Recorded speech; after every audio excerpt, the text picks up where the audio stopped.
This lesson is on chord properties. Now remember, a chord is a segment that has its endpoints on the circle, P and Q. So if you know that if you draw the radius to the chord, it's always going to meet at a right angle. Now another thing that's going to happen is it's going to bisect it into two equal sides. So PT is going to equal TQ. So in other words, if you know that PT is 4, TQ is 4. And so that would mean PQ, the whole thing, would be 8. So, and remember those tick marks, those lines, means that those two sides equal. Well, and there's actually something that's kind of interesting with that. Let's say I have a chord over here and a chord over there. I'll just A, B, C, D. Not feeling very creative. Been a rough day with all this coronavirus stuff.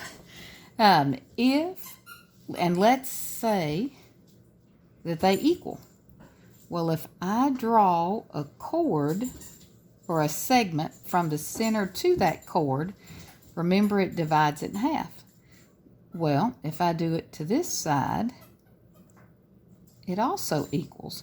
And so if the distance right here, I'll say we'll circle E and maybe put an F and G in. If EG equals, then EF has to equal. So if I said EF equals 7, EG equals 7.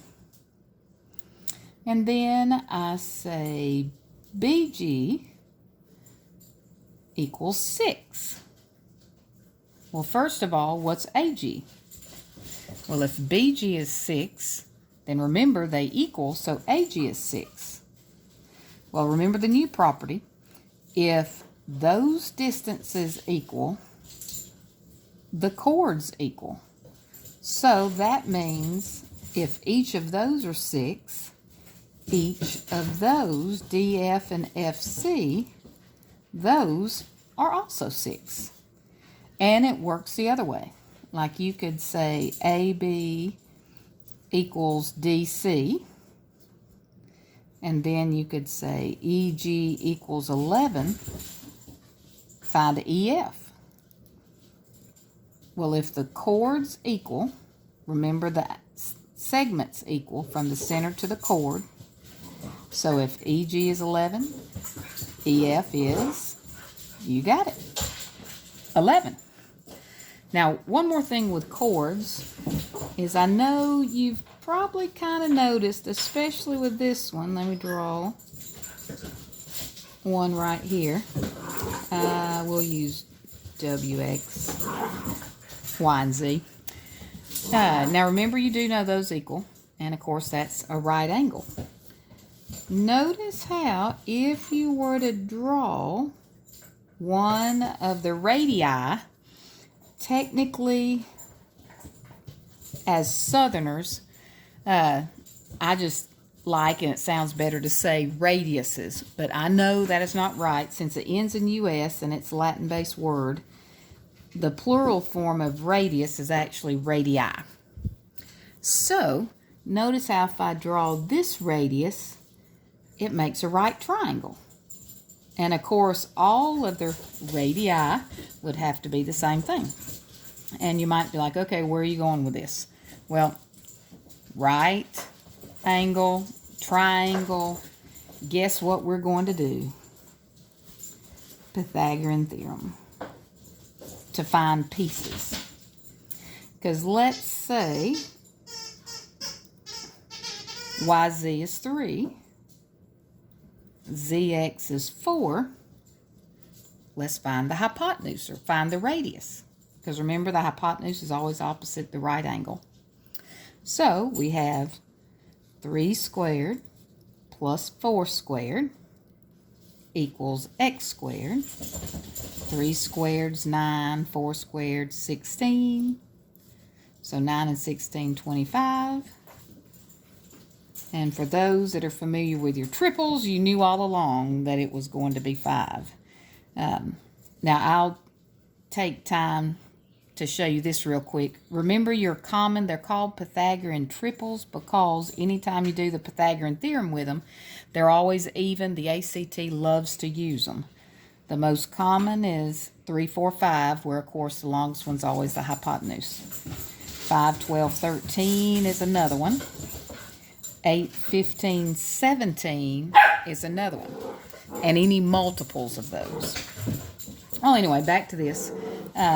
Just something that might help you. So same thing, let's draw another one. Maybe this time they give you the hypotenuse as 10. And they give you this as 6. And they want this piece over here. Well, this piece, remember, is the same thing as this piece. And you've got 2 sides of a right triangle, Pythagorean theorem.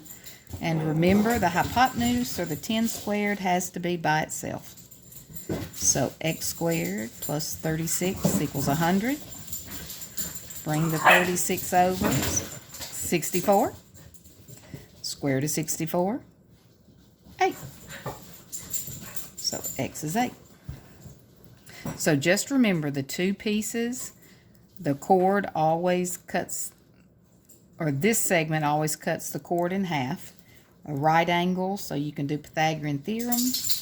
And always the hypotenuse is the one by itself when you're doing the Pythagorean theorem.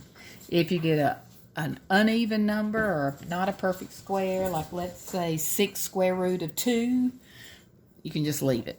Or if you got square root of 11, you can just leave it.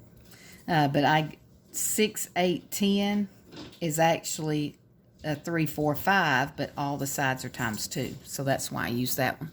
Because the more you can get familiar with them, the longer or the better it'll help you in the long run. Have a great evening.